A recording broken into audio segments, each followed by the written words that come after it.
Hi, this is Michael Passmore from San Antonio's downtown Central Christian Church.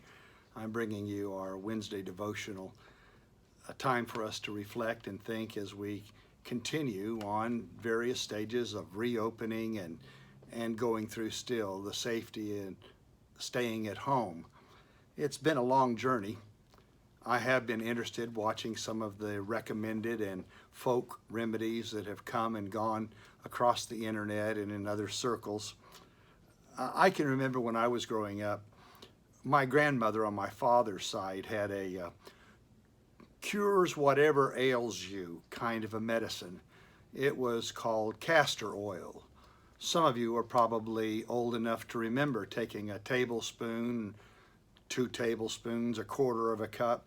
No matter what small amount you put in your mouth, it seemed like it was a quart because it tasted so bad.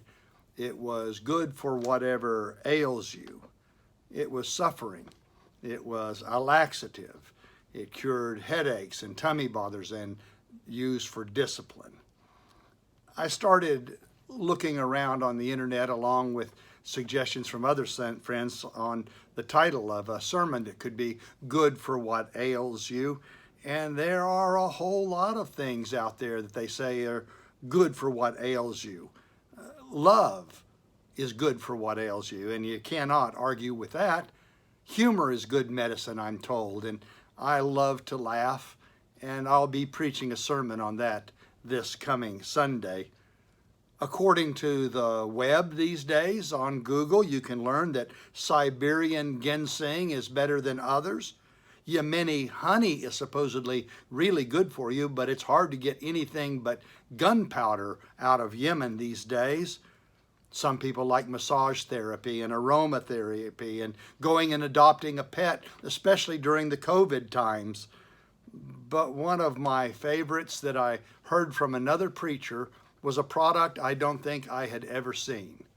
The product was titled Brahms Pain Knocker. They don't sell it anymore.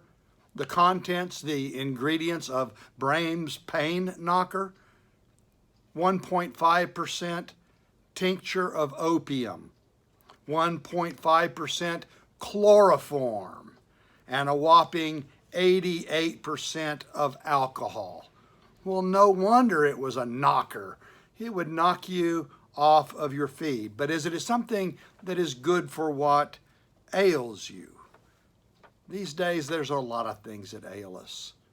Physical pain, emotional, social upheaval, spiritual sickness.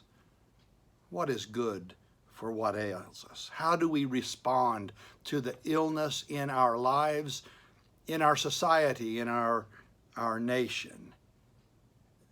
Do the problems that exist fill us with loathing? Or perhaps arrogance? Does the sight of a crowd harassed and helpless like sheep without a shepherd trouble you like it troubles me?